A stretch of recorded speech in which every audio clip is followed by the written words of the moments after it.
عجائب گھر کسی بھی ملک کی تاریخ، ثقافت، تہذیب اور روایات کے امین ہوتے ہیں۔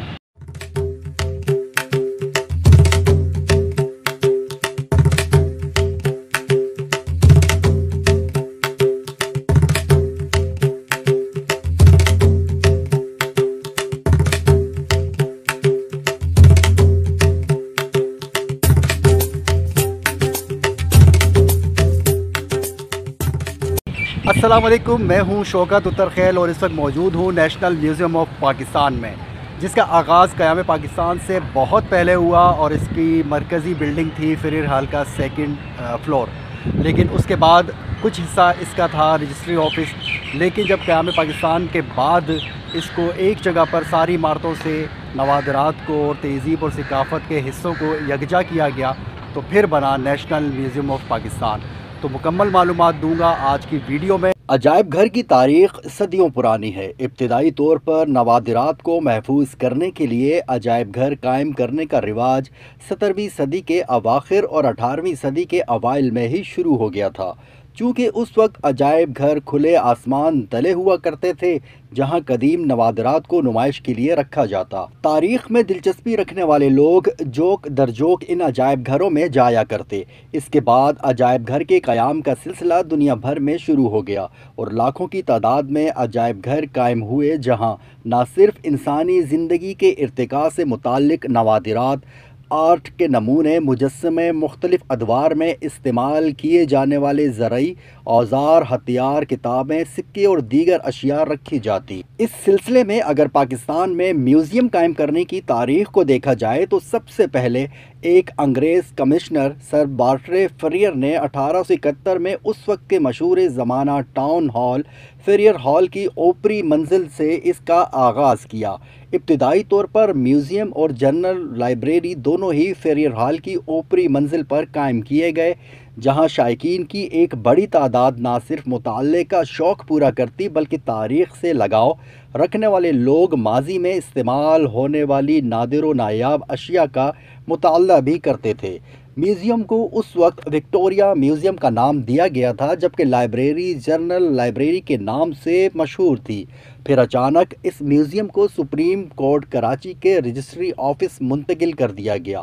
عجائب گھر کی منتقلی کے باوجود اس کے نام میں کسی قسم کی کوئی تبدیلی واقع نہیں ہوئی اور اسے وکٹوریہ میوزیم کے نام سے ہی جانا اور مانا جاتا رہا۔ پھر جب بانی پاکستان محمد علی جناح کی کاوشوں سے پاکستان دنیا کے نقشے پر نمودار ہوا تو ایک ایسے عجائب گھر کے بارے میں سوچا جانے لگا جسے قومی عجائب گھر کا درجہ دیا جا سکے۔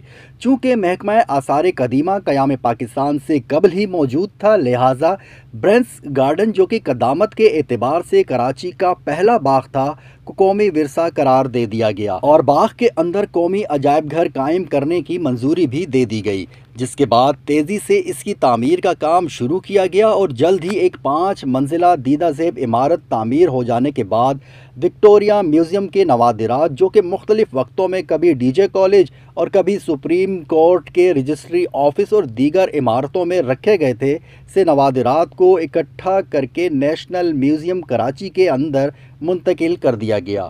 ابتدائی طور پر یہاں 2 یا 3 گیلریاں شروع کی گئیں، جن میں قرآنک گیلری اور گندھارا آرٹ گیلری شامل تھی، مگر اب یہ میوزیم 12 سے بھی زیادہ گیلریز تک وسیع ہو چکا ہے، جس میں قرآن گیلری کا ڈیزائن، اس کی لائٹنگ انتہائی کمال کی ہے، جس کے باعث قدیم قرآنی نسخے دیکھ کر شائقین تاریخ پر ایک سحر طاری ہو جاتا ہے۔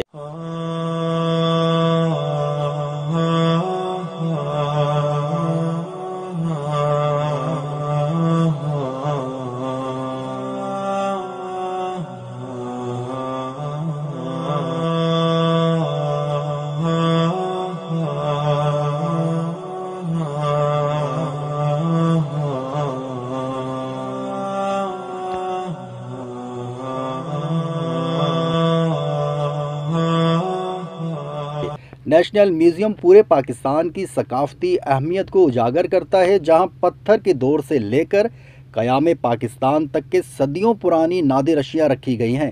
عجائب گھر کی انڈس سویلائزیشن گیلری میں پاکستان میں بسنے والے افراد کے قدیم لائف اسٹائل کو دکھایا گیا ہے جس میں پنجابی، سندھی اور بلوچی طرز کے عکس نمایاں ہیں جنہیں مجسموں کے ذریعے دکھایا گیا ہے۔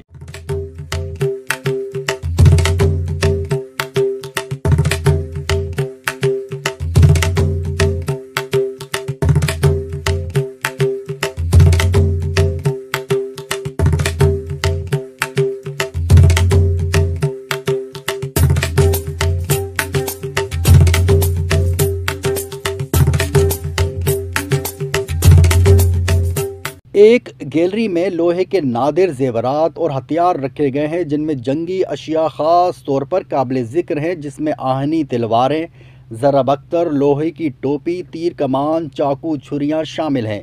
قدیم زمانے کے مٹی کے برتن بھی ہیں۔ ایک اور گیلری میں ہڑپا کے کھنڈرات سے ملنے والے مجسمے اور موہنجو دڑو کے نوادرات رکھے گئے ہیں، جسے دیکھ کر قدیم ثقافتی طرز زندگی کو یاد کیا جا سکتا ہے۔ ہندو گیلری میں گندھارا اور بدھ مت کے مجسمے رکھے گئے ہیں، جبکہ ان مجسموں میں ٹیکسلا کے مقام سے ملنے والے قدیم زمانے کے بدھا مجسمے بھی گیلری کی زینت بنے ہوئے ہیں۔ مٹی کے مجسمے اور بدھ تاریخی اعتبار سے انتہائی اہمیت رکھتے ہیں۔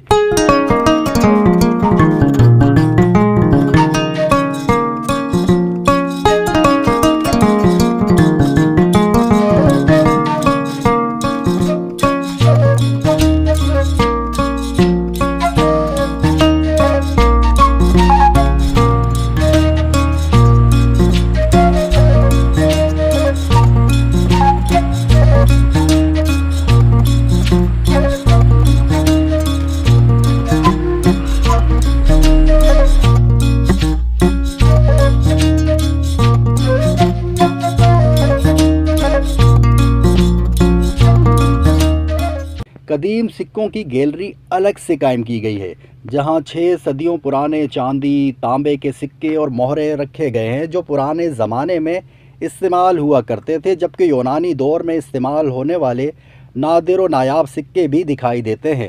فریڈم گیلری میں قیام پاکستان کے وقت قائد اعظم کو ملنے والے بیجز، دستاویزات اور ان کی تصاویر رکھی گئی ہیں۔ اسی گیلری میں ایک جانب ڈاکٹر علامہ اقبال کی پگڑی، چھڑی، چھتری اور ان کی اہم دستاویزات بھی محفوظ کی گئیں۔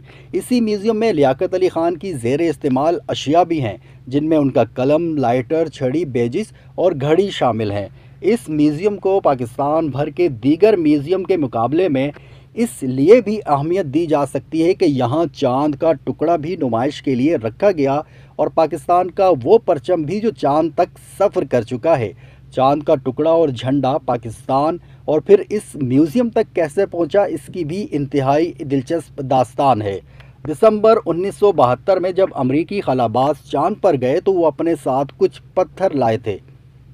اپولو 17 مشن کے امریکی خلاباز اپنے ساتھ 135 ممالک کے قومی پرچم بھی لے گئے تھے، جن میں پاکستان کا پرچم بھی شامل تھا۔